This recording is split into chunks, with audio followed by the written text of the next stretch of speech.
Sealdah division द्वारा प्रस्तुत किए जाने वाला यह वीडियो एन रूट में एलएचबी कोच में ब्रेक बाइंडिंग होने पर किए जाने वाले प्रोसीजर पर आधारित है।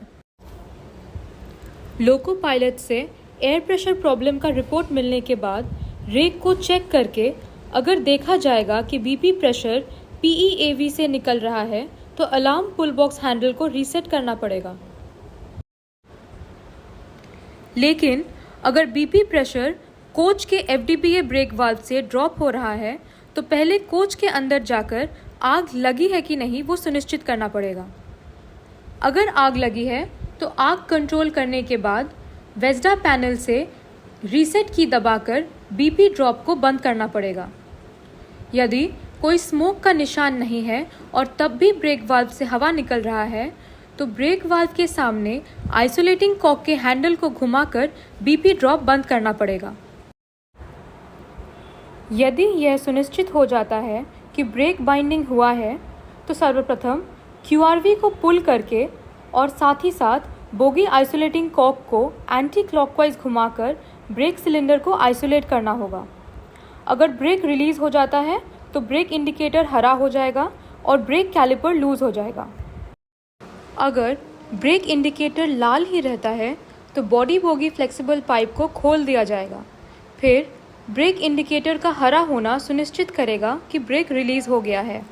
यदि अभी भी ब्रेक इंडिकेटर लाल अवस्था में पाया जाता है तो ब्रेक सिलेंडर के हेक्सागोनल नट को 27 नंबर रेंच अथवा 46 नंबर स्पैनर की सहायता से मैनुअली खोल दिया जाएगा।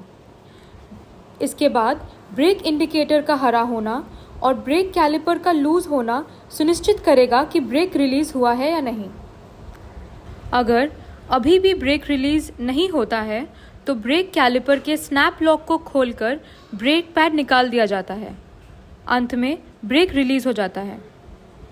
कभी कभी ऐसा है जे इधर स्नैप लॉक ओपन करने का बावजूद भी वो ब्रेक पैड को निकल नहीं पा रहा है, एकदम पूरा विथ फोर्स वो उसको पकड़ के रखा है, तब तो गाड़ी आगे नहीं बढ़ेगा। गाड़ी आगे बढ़ेगा तो ये तो पूरा स्कीडिंग होकर जाएगा, नहीं तो यहाँ पर पार्शियल ब्रेक बनने के लिए पूरा स्मोक इमिशन होगा। ये कौन स्थिति में होता है?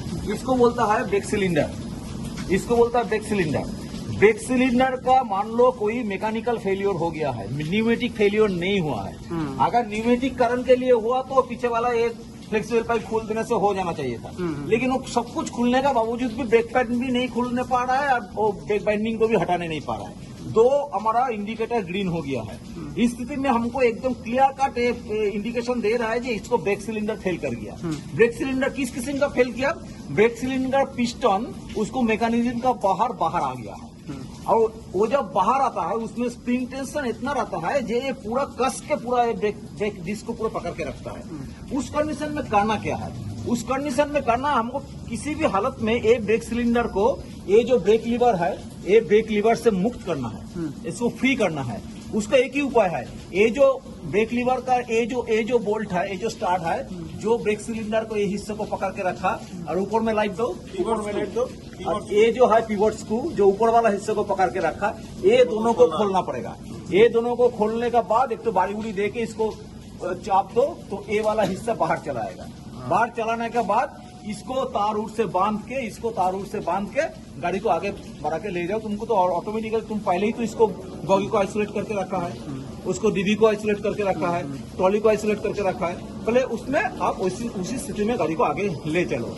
लेकिन अगर ऐसा स्थिति होगा लाइन में एन रूट में तो ये दोनों खुलना बहुत मुश्किल है। मैं एक पिच में खड़ा होके ये खुलने के लिए हमको कम से कम 1 घंटा लग जाएगा।